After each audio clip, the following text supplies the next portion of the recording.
Evangelio de Mateo, capítulo 1, versículo 18 en adelante. Amén. Felicidades a todos. Feliz Navidad. Amén. Hubo gente que llegaron tarde hoy porque comieron tanto que tuvieron que reposar un poco tarde hoy. Amén. Pero gloria a Dios. Y hay otros que están felices porque no tendrán que cocinar hoy porque van a recalentar, ¿no? Pueden hacerlo, eso no es pecado. Amén. No es pecado recalentar. Amén. Pero comparta. Investiguen en la comunidad quien no comió e invita a comer en este día. Leemos en el Evangelio de Mateo, capítulo 1, versículo 18. En el nombre del Padre, del Hijo y del Espíritu Santo. Ay, digan amén, por favor. En el nombre del Padre, del Hijo y del Espíritu Santo. El nacimiento de Jesucristo fue así. Estando desposada María, su madre, con José, antes que se juntaran, se halló que había concebido del Espíritu Santo. José, su marido, como era justo y no quería infamarla, quiso dejarla secretamente. Y pensando él en esto, he aquí, el ángel del Señor le apareció en sueños y le dijo: José, hijo de David, no temas recibir a María tu mujer, porque lo que en ella es engendrado del Espíritu Santo es. Y dará a luz un hijo, y llamará su nombre Jesús, porque él salvará a su pueblo de sus pecados. Todo esto aconteció para que se cumpliese lo dicho por el Señor por medio del profeta, cuando dijo: he aquí, una virgen concebirá y dará a luz un hijo, y llamarás su nombre Emmanuel. Traducido es Dios con nosotros. Y despertando José del sueño, hizo como el ángel del Señor le había mandado, y recibió a su mujer, pero no la conoció hasta que dio a luz a su hijo primogénito y le puso por nombre Jesús. Padre, gracias por tu palabra, Señor. Te pido, Rey eterno, que la hagas entendible a nuestros corazones. Padre, permítenos compartir con quienes la necesitan, Señor de gloria, pero sobre todas las cosas, ayúdanos a vivirlas. En el nombre de Jesús. Amén. Tome la mano del hermano que está a su lado y dígale: yo sé que Dios me ama. Yo creo en su palabra y espero en sus promesas. Dele un aplauso al Señor y tome su asiento. Qué lindo es el Señor. Hoy quiero hablar, iglesia, quiero hablarles a ustedes sobre el tema del nacimiento de Jesús. El nacimiento de Jesús. Y quiero que mientras predicamos este mensaje, usted tome toda la nota posible, y que si tiene tiempo, por la brevedad del que contamos acá en la congregación, amplíe cada parte que vamos a tocar de este tema. Pablo dice que llegado el tiempo, el Señor envió a su Hijo Jesús a morir por nosotros. En el momento justo. ¿Cuándo nace Cristo? ¿En qué momento viene Cristo a la tierra? ¿Fue ese el momento apropiado, el momento del nacimiento de Jesús? Jesús nace en el tiempo más indicado para que su ministerio surta los efectos que hasta esta fecha ha surtido de manera positiva. Cristo nace en un momento en que Dios tenía un periodo de silencio, o sea, una cantidad de años sin hablarle a la humanidad que superaban los 4 siglos.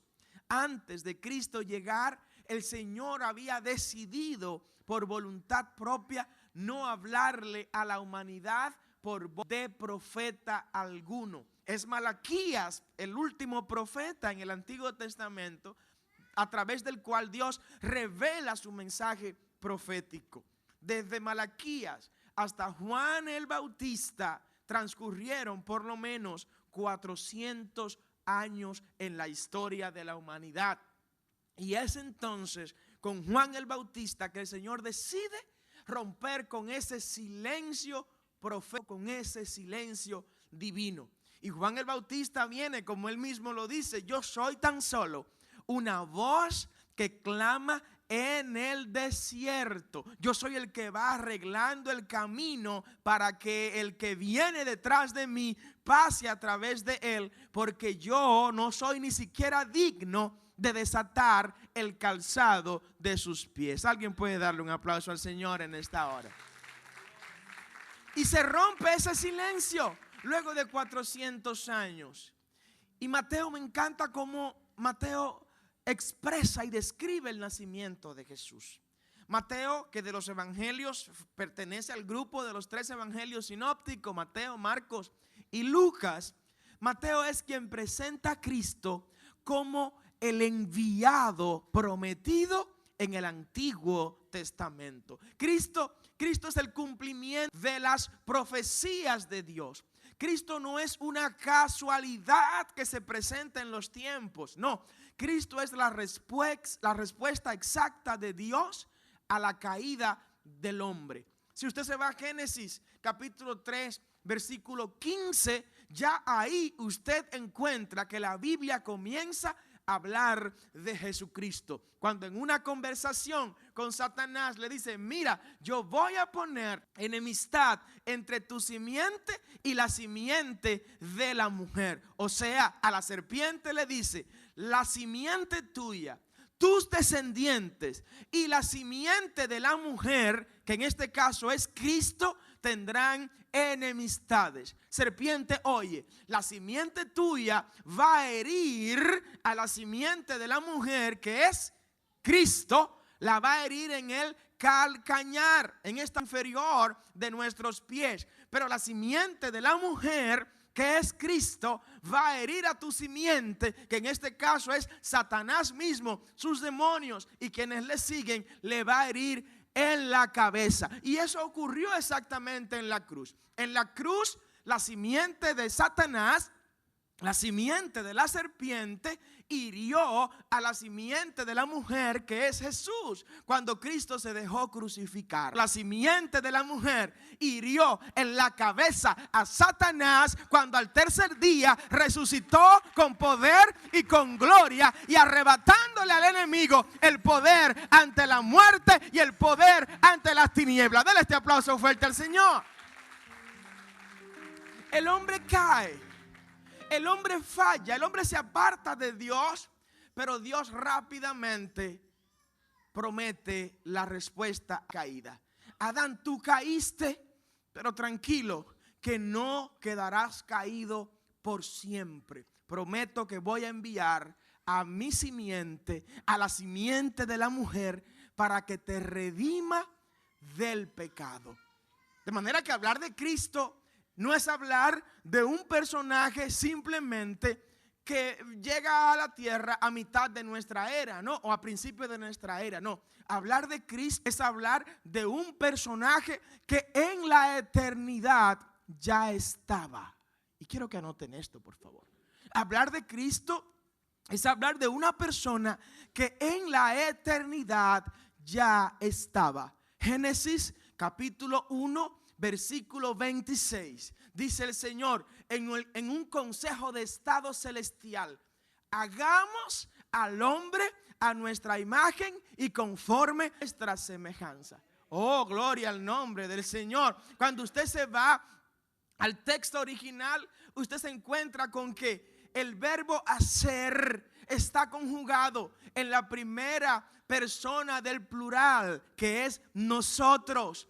Y la palabra que se utiliza para cuando se refiere a que dijo Dios es la palabra Elohim. Y Elohim significa Dios, pero con un sentido plural. Amén. Cuando hablamos de Elohim, estamos hablando de Dios, pero un Dios que contiene una pluralidad. En otras palabras, en el principio de los tiempos, el Padre, el Hijo y el Espíritu Santo se reunieron y dijeron: muchachos, vamos a hacer al hombre a nuestra imagen y conforme a nuestra. Por eso creemos en la Trinidad eterna de Dios. Dale ese aplauso fuerte al Señor. Cristo no fue creado. Cristo no fue creado. Dice el apóstol Juan en el capítulo 1 de Juan: en el principio era el verbo, y el verbo era Dios, y el verbo era con Dios. No fue creado Cristo. Cristo en el principio ya estaba, porque como Dios tiene Él la condición, el atributo que solo Dios tiene, que es de eternidad. Solo Dios es eterno. Nosotros somos eviternos, porque empezamos, pero no terminaremos. Dios ni empezó ni terminará, porque Él es el alfa y Él es la omega. Él es el principio y Él es el final. El tiempo no tiene propiedad de Él, sino que Él contiene el tiempo. Si le vas a dar ese aplauso al Señor, dáselo con más vida y con más gozo en este día. Amén. Qué lindo. Cuando se cumplió el tiempo, entonces la Trinidad Divina decidió: vamos a enviar a la segunda persona de la Trinidad, que es Jesús. ¿Cuáles condiciones habían? Hablemos de las condiciones culturales de ese tiempo. Cuando Cristo llega a la tierra, el mundo estaba helenizado. Cuando hablamos de helenismo, estamos hablando de la cultura griega.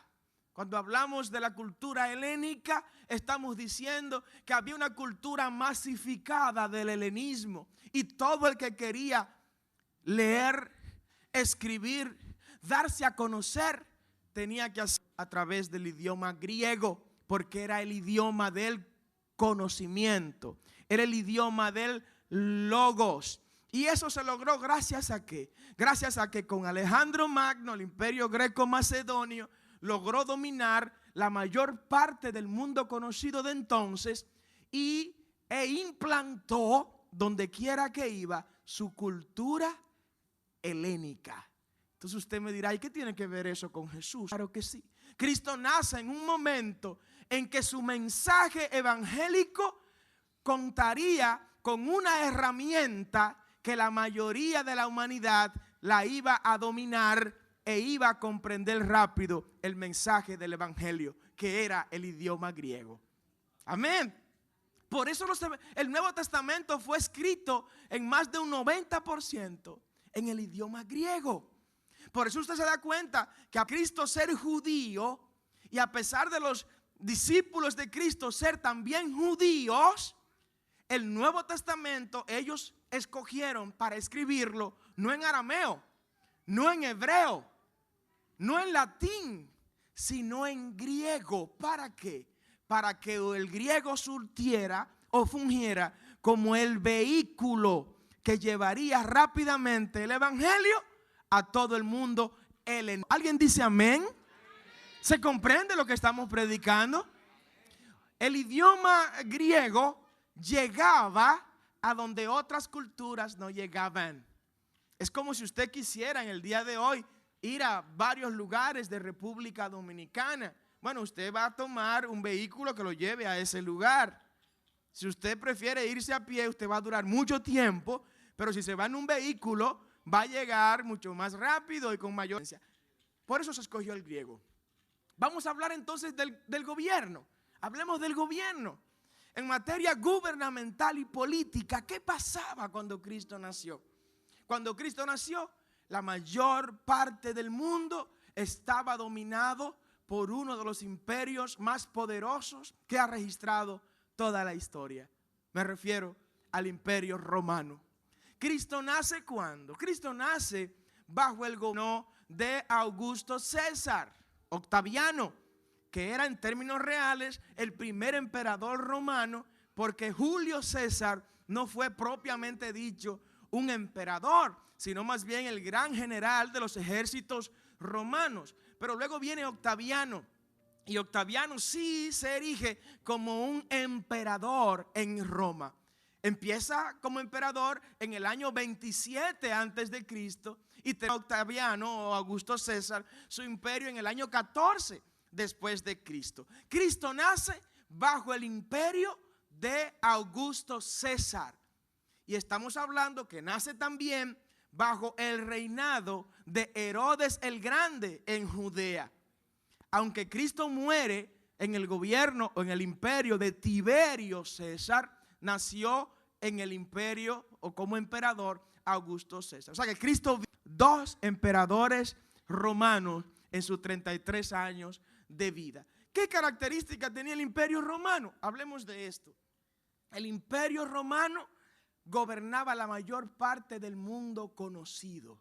O sea, que políticamente a Cristo le era fácil también penetrar a la mayor parte del mundo conocido, porque en lugar de tener muchos imperios paralelos, simultáneos, gobernando la humanidad, había un gran imperio que si ese imperio era conquistado, pues entonces el evangelio habría conquistado la mayor parte de la humanidad. Y les voy a decir algo, contrario a lo que pasaba con otros pueblos y con otras culturas, que el imperio romano las conquistaba, tengo que decirle que el evangelio conquistó al imperio romano.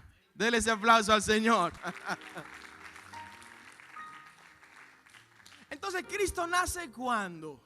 Nace en un momento en que hay condiciones culturales que le favorecen con el helenismo. Nace en un momento en que hay condiciones políticas que le favorecen con el imperio romano. Pero también nace en un momento en que en términos religiosos era el mejor de todos los tiempos para que Cristo naciera. En términos religiosos, ¿qué estaba pasando? En términos religiosos, Israel había caído en una frialdad espiritual como nunca antes. En términos religiosos, Israel estaba con el judaísmo dividido en muchas sectas, en muchos grupos. Por un lado estaban los fariseos, que eran los más fuertes, los más sobresalientes en la sociedad. Por otro lado estaban los saduceos, que eran también osos, pero no creían en la resurrección. Por otro lado estaban los esenios, que eran los más puros, pero vivían en ermitas, eran ermitaños, vivían en una montaña, no se vinculaban con nadie. Por otro lado estaban los celotes, que era otra secta del judaísmo. Esto querían la independencia de Israel, pero la querían por medio de las armas, por medio de la violencia. Se cree que Judas era un celote, se cree que Barrabás también era un celote, de manera que estaba dividida la religión judía. Cristo vino en un momento de división a traer buenas noticias. Y cuando llega en ese mundo religiosamente dividido, le dice: yo soy el buen pastor. Dale ese aplauso fuerte al Señor. Los pastores de ustedes andan por ahí divididos, cada quien buscando lo suyo. Pues yo he venido para que en mí tengan vida y que tengan vida en abundancia. Yo he venido para que ustedes sean uno, como el Padre y yo somos uno. Cristo vino a destruir la división y a hacer un solo pueblo donde Él sea su cabeza. Denle ese aplauso de nuevo al Señor. Amén. Pero ¿cómo Mateo presenta a Cristo? Mateo presenta a Cristo como el Mesías prometido al pueblo de Israel. Y cuando usted ve el capítulo 1 de Mateo, se da cuenta de una gran genealogía con nombres todos vinculados al pueblo de Israel, incluyendo el nombre de quien no era judía, pero pasó a ser judía por herencia. Me refiero a Rahab. ¿Recuerdas, verdad?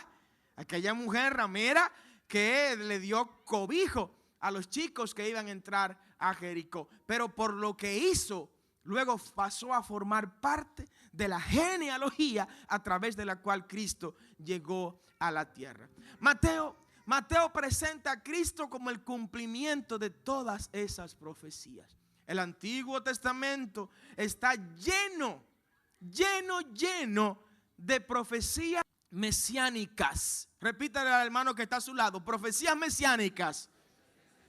Las profecías mesiánicas son aquellas predicciones proféticas que hablaban de la venida de Jesús. Usted sabía que una de las condiciones para que alguien se considerara profeta en el Antiguo Testamento era que hablara de Jesús. Desde el Génesis hasta Malaquías, todos los libros del Antiguo Testamento hablaron de Jesús. Y hubo libros que no se reconocieron como inspirados por Dios. ¿Saben por qué? Porque no hablaban de Jesús. Aleluya. El libro que no habló de Jesús, el profeta que no profetizó sobre la venida de Cristo, ese profeta, si se mencionó en la Biblia, se mencionó su nombre, pero lo que él escribió no se contempló como libro por Dios. Porque una de las condiciones para ser canónico un libro bíblico es que haya hablado de la venida de Cristo. David habló de las profecías mesiánicas. Job habló de, yo sé que mi Redentor vive y aún del polvo se levantará y con mis ojos yo veré a mi Dios. Dale ese aplauso al Señor, amén. Oh, qué lindo es el Señor. Todos, con razón Cristo le dice a los fariseos, chicos, ¿qué es lo que ustedes están hablando? Ustedes están viendo lo que Abraham, Isaac y Jacob querían ver. Oh, qué lindo. Oh, gloria al Señor. Abraham anhelaba ver el día en que Jesús llegara a la tierra como redentor. Por eso allá en el monte Moriah, cuando aparece aquel becerro, atrapado, aquel cordero atrapado, aquel animal atrapado en la zarza, es tipología de Cristo. Abraham tenía esa revelación.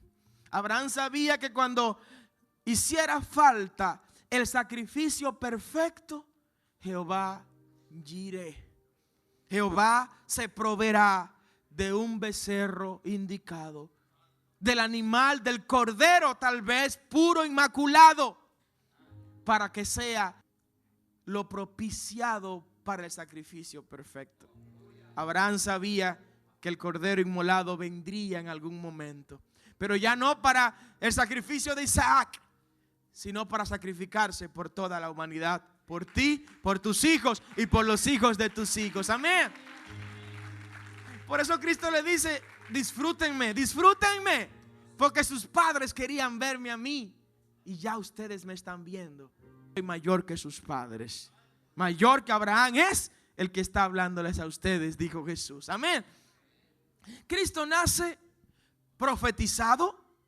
El pueblo de Israel esperaba que de una virgen naciera el Mesías. La palabra Mesías significa en hebreo el ungido. Anote esto, el ungido. Hubo muchos ungidos.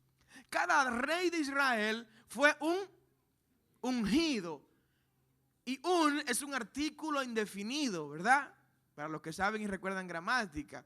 Pero él es un artículo definido.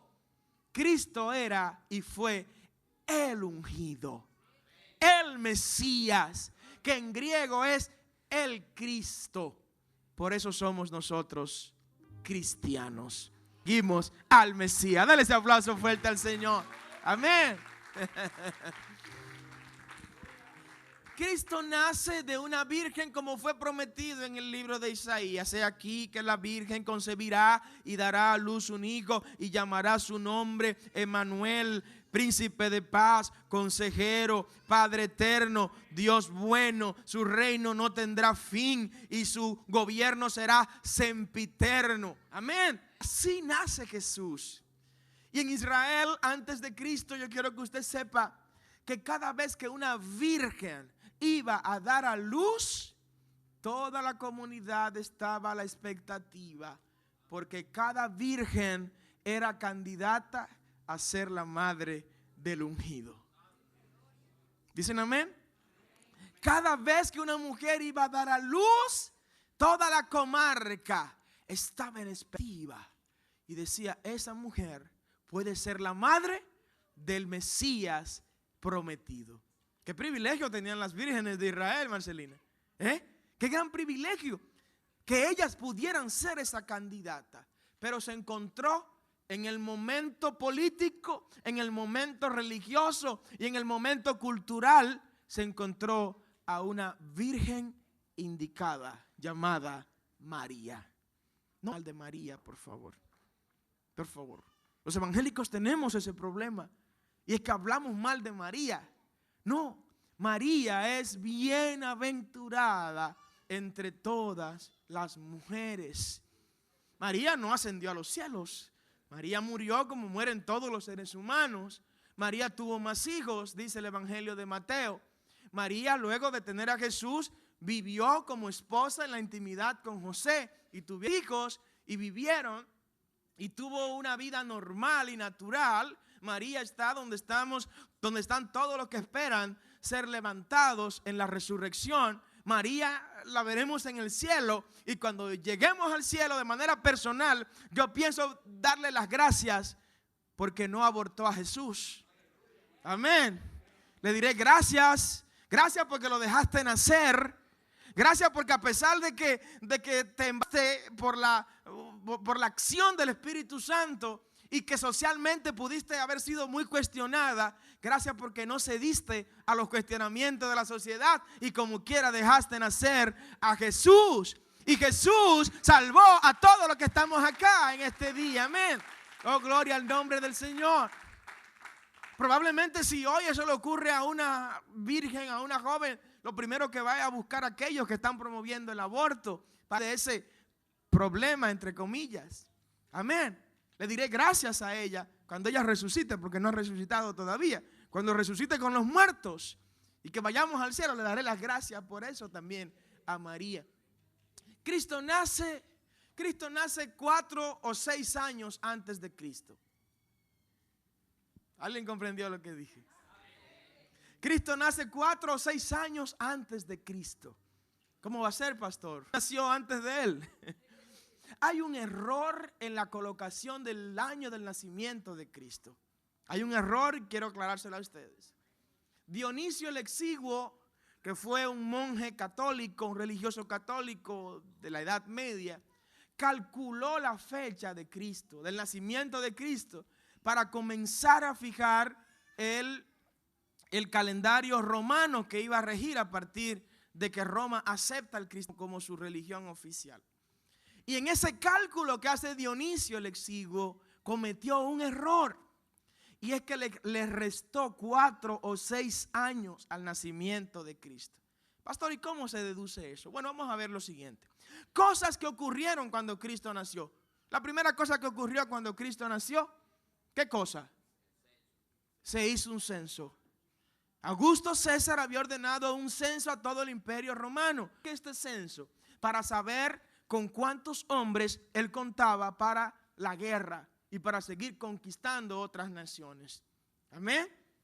Para cobrar los impuestos, hacer sus proyecciones financieras de cuánto iba a ingresarle por cada periodo en cobro y recaudaciones. Pues bien, ese censo se realizó ¿cuándo? Ese censo se realizó, data en la historia, entre el año 4 y el año 6 antes de Cristo. O sea, que si el censo que menciona Mateo y mencionan los evangelios se hizo en el año 4 o en el año 6 antes de Cristo, pues entonces Cristo debió nacer también en ese periodo. Otro hecho que ocurrió en el nacimiento de Cristo, bueno, es que cuando Cristo nació, el rey de Judea, ¿cómo se llamaba? Herodes. Herodes murió el año 4 antes. ¿Se entiende esto, verdad? En la fecha, cuando se analiza el calendario, la muerte de Herodes ocurrió el año 4 antes de Cristo. Sin embargo, Herodes envió a matar a los niños menores de ¿cuántos años?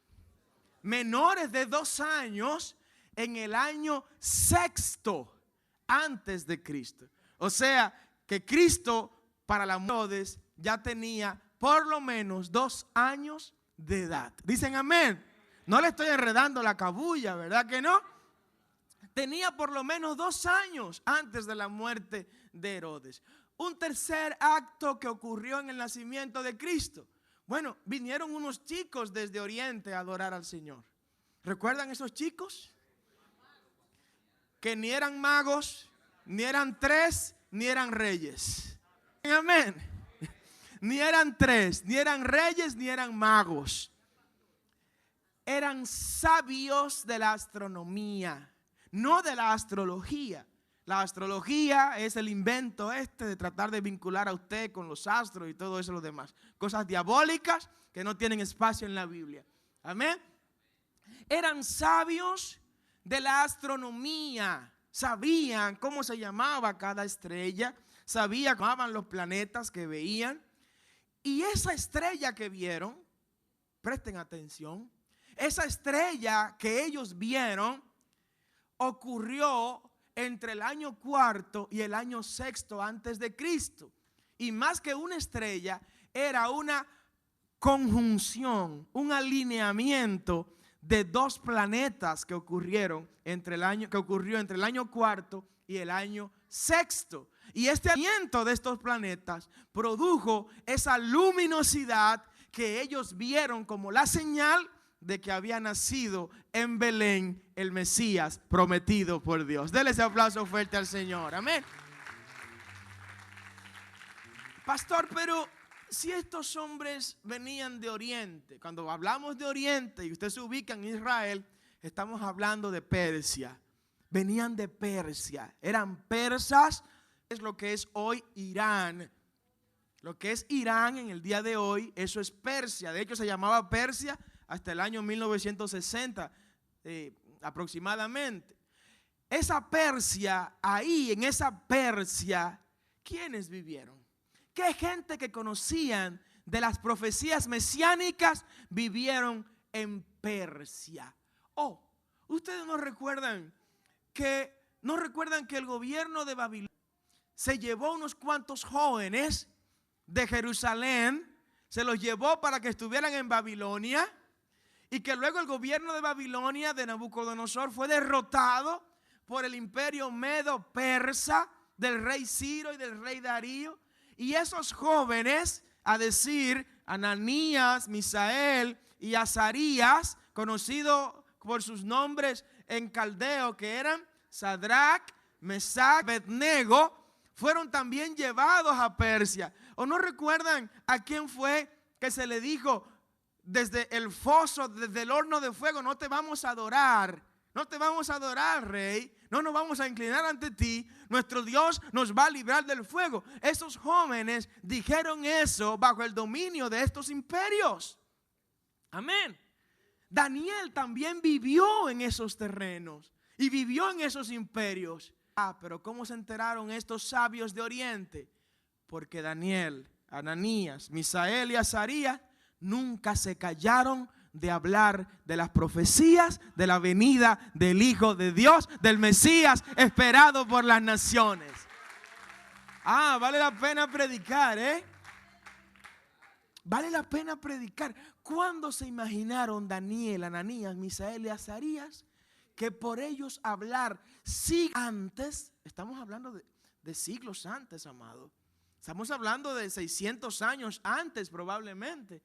¿Cuándo se iban a imaginar estos hombres de Dios que por ellos predicar y enseñar de las profecías mesiánicas íbamos a tener varios sabios que iban a leer eso e iban a recibir la iluminación del Espíritu Santo para ir a adorar al Mesías que había nacido en Belén? Amén. Denle ese aplauso. Qué lindo es nuestro Dios. No eran tres. La Biblia no dice que eran tres. No eran tres.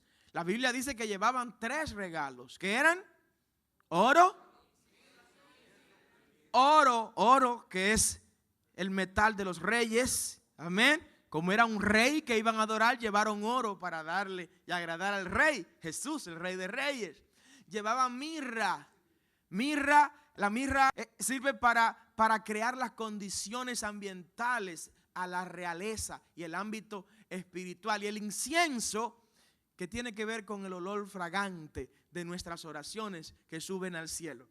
Eran tres regalos, Pero no significa que eran 3 ellos. Ellos podían ser 5 y llevar nada más 3 regalos. Podían ser 2 y llevar 3 regalos. ¿Me doy a entender, hermanos?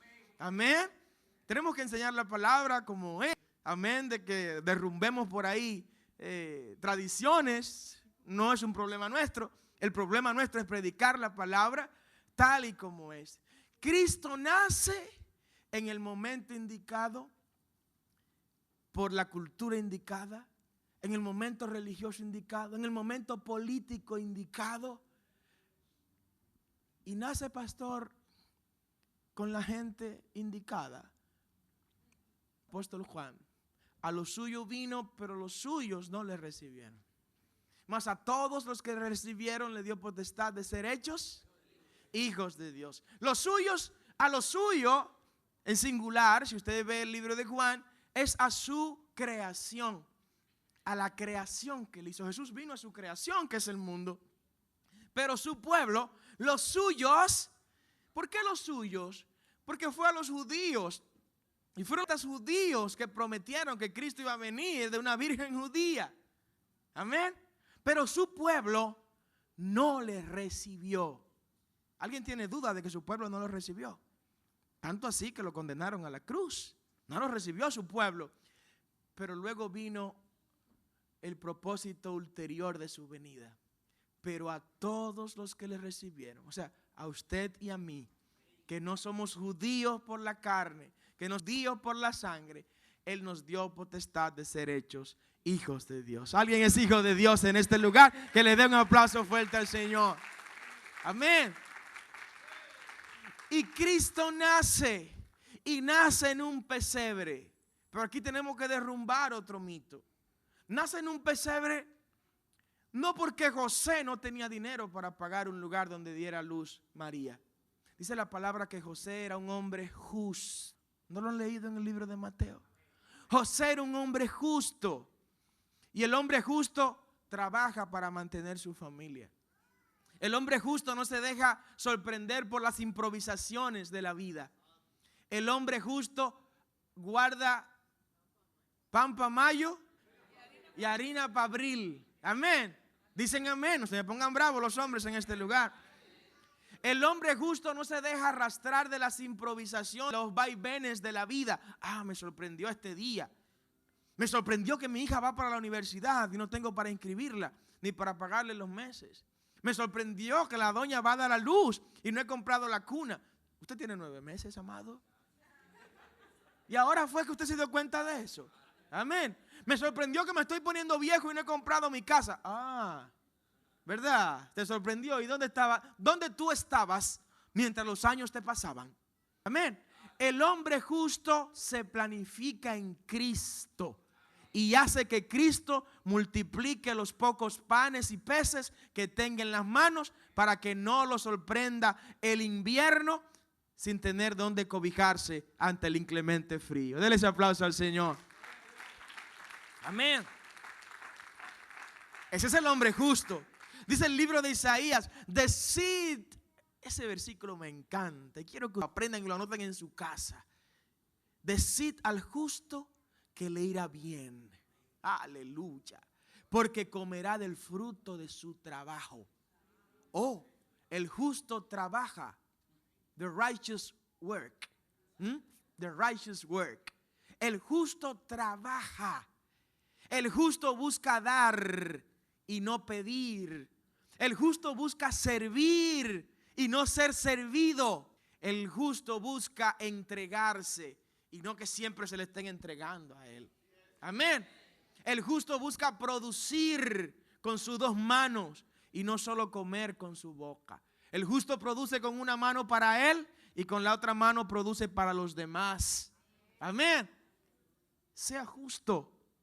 Sea justa en el Señor. Amén.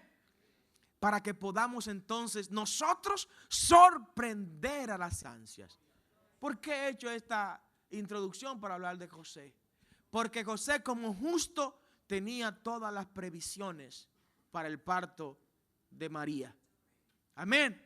José tenía sus ahorros. Pastor, ¿dónde lo dice la Biblia eso? La Biblia no lo dice, pero la cultura judía, por eso yo invito a la gente que venga a los seminarios, Seminario bíblico para que aprenda el discipulado. La cultura y las tradiciones judías establecían que antes el niño naciera, tenían que estar las condiciones listas para recibirlo. Porque si ese niño era el Mesías, y si era el Mesías, y sorprende a la familia asando batatas, como decimos aquí en República Dominicana, ¿se iba a agradar Dios de eso? Yo le voy a hacer esta pregunta. ¿Iba a poner Dios en las manos de un hombre irresponsable el nacimiento de su hijo Jesús? Jamás, hermano. José estaba preparado para recibir a Jesús. Pastor, ¿y por qué nació en el pesebre? Porque no hizo la reservación a tiempo para ir al lugar donde se iba a hospedar. Amén. Dice que no se encontró lugar en el mesón. El mesón es el hotel, hermano. Para que la traducción lo pone de esta manera. Amén. Probablemente un hotel de 4 o 5 estrellas, porque el hombre tenía para pagarlo. No había espacio. José, perdóneme, pero ya está lleno. Este censo fue muy rápido y la gente llegaron primero que ustedes. Entonces así tuvo. Y le predico esto, hermano, para que nos desvistamos del espíritu de miseria que nos han enseñado. Amén. Para que nos desvistamos de unos votos de pobreza que usted no lo encuentra en la Biblia en ningún lugar. Eso es un invento de la religión quedarse con lo que le toca a usted. Dele ese aplauso fuerte al Señor. Amén. Oh, gloria al nombre del Señor. Y nació como un niño común y corriente. Nació como un niño común y corriente. Dice el apóstol Pablo, Filipenses capítulo 2, que Jesús no estimó como cosa grata el ser Dios para venir a hacerse como uno de nosotros. Se hizo hombre. Y aquí viene entonces el nombre de Dios que más me encanta. El nombre de Dios que más disfruto mencionar, que es Emanuel. Aleluya. Dale un aplauso a Emanuel en esta mañana. Emanuel. Me hablan de tantos nombres y todos los disfruto. Cuando me dicen Jehová Jireh. Ay, Señor, sí, Jireh para la torre Itcan que queremos construir aquí. Amén. Dios y el anfiteatro más grande de la iglesia de Dios en toda América Latina en el nombre de Jesús. Amén. Provee Jehová Jireh para esto. Amén. Jehová Jireh para los proyectos de todos los hijos de la casa. Jehová Jireh para los que se quieren casar y todavía no han comprado ni siquiera la nevera. Amén. Jehová Jireh para el que quiere montar su propio negocio. Jehová Jireh para el que quiere comprar un buen vehículo para este año. Me encanta ese nombre de Dios que provee. Pero cuando me hablan de Jehová Rafa, Jehová mi sanador, oh, gloria a Dios, yo disfruto ese nombre. Yo he sido beneficiado con ese atributo y nombre de Dios, porque hemos sido sanados de cosas que la ciencia decía que no podíamos sanarnos. Y cuánto más aquí que han sido sanados de cáncer y de otras enfermedades. Bueno, Jehová Rafa, yo creo en eso, creo que Él es mi sanador. Declaro, Él es mi sanador. Y declaro en el nombre de Jesús salud para todos los que invoquen el nombre de Jesús. Amén. Cuando me dicen Jehová Shalom, el Dios que me da mi paz. Jehová Tzikenu, el Dios que es mi justicia. Amén. Jehová Shabbaot, el Dios de la guerra, el que pelea por mí. Jehová de los ejércitos. ¿Cuánto disfruto todos esos nombres? Jehová Shema, el Dios que está aquí presente. Disfruto todos estos nombres de Dios. El Shaddai, el Elohim, el Adonai. Amén. Lo disfrutamos todo. Jehová Nisi, el Dios que es mi estandarte. Amén. ¿Cuánto disfrutamos esos nombres? Pero si se fijan, todos esos nombres establecen un poder suprahumano de Dios. Amén. Un poder suprahumano de Dios. Jehová Nisi, Él pelea todas mis batallas por mí, Él es mi estandarte. Jehová Rafa, no hay enfermedades que Él no pueda controlar. Amén. Jehová Jireh, no hay situación económica para la cual Él ya no tenga el suplido para nosotros. Pero cuando me hablan de Emanuel, me están hablando de un Dios que se puso aquí a mi lado. Amén. Un Dios que conoce que si yo no como hoy, no tendré fuerza ni para orar hoy en la noche. Porque Él pasó hambre. Amén. Un Dios que sabe que si yo no voy a la ducha antes de acostarme, mi cuerpo tendrá olores que no le van a agradar mucho a quien duerme a mi lado. Porque Él tuvo que acostarse sin bañarse en algunas ocasiones, aunque dormía solo. Un Dios que sabe que si corro voy a sudar. Ese es Emmanuel, porque Él corrió y sudó. Un hombre que sabe que soy sometido a todo tipo de prueba, porque Él fue sometido a todo tipo de prueba y en todas fue hallado aprobado. Amén. Ese es Emmanuel. Ese es Dios con nosotros. Ese es Jesús. El Dios que sabe que si no cojeo de una, cojeo de otra. Amén. El Dios que sabe que por mi mente pasan 10,001 pensamientos al día y que solo por su gracia no caemos. El Dios que sabe que necesito para proveerle a mi familia. Ese es Emmanuel, porque Él tuvo que trabajar para mantener a María ante la falta de José, su padre. Amén.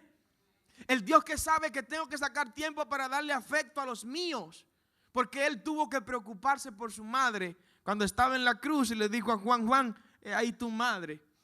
Juan, yo no voy a estar. Juan, yo daba la mesada a la vieja, ya no podré dársela porque me voy al Padre.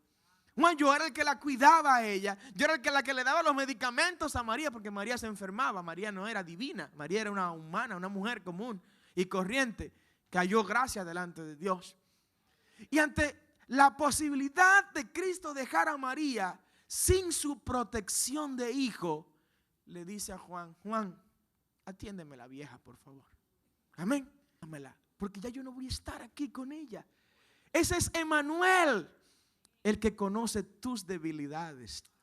El que conoce tus debilidades. El que sabe que caes y a pesar de no querer hacerlo, como dijo Pablo: pobre de mí, que las cosas que no quiero hacer, esas estoy haciendo, y las que quiero hacer no las hago por el pecado que mora en mí. Ese es Emmanuel. El que respiró el oxígeno que tú estás respirando. Ese es Dios con nosotros. Ponte de pie en esta tarde, en esta mañana. Mira. Y de verdad te pido que disfrutes todos los nombres de Cristo.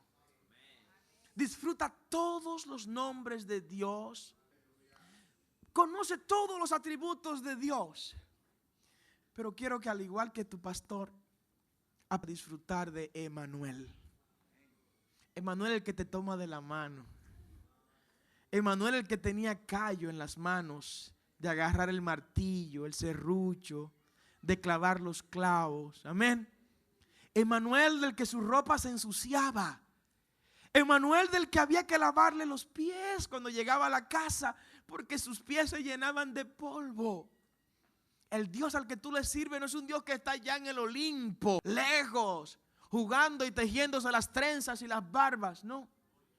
El Dios al que tú le sirves, Emmanuel, es un Dios que conoce el más mínimo detalle humano tuyo, porque Él se hizo carne. Yo quiero darle las gracias a Emmanuel en este día por haber venido por nosotros. Quiero darle las gracias a Él por haber redimido este pueblo con su sangre. Yo quiero darle la gloria a Él en este día. Y que a Él sea la gloria.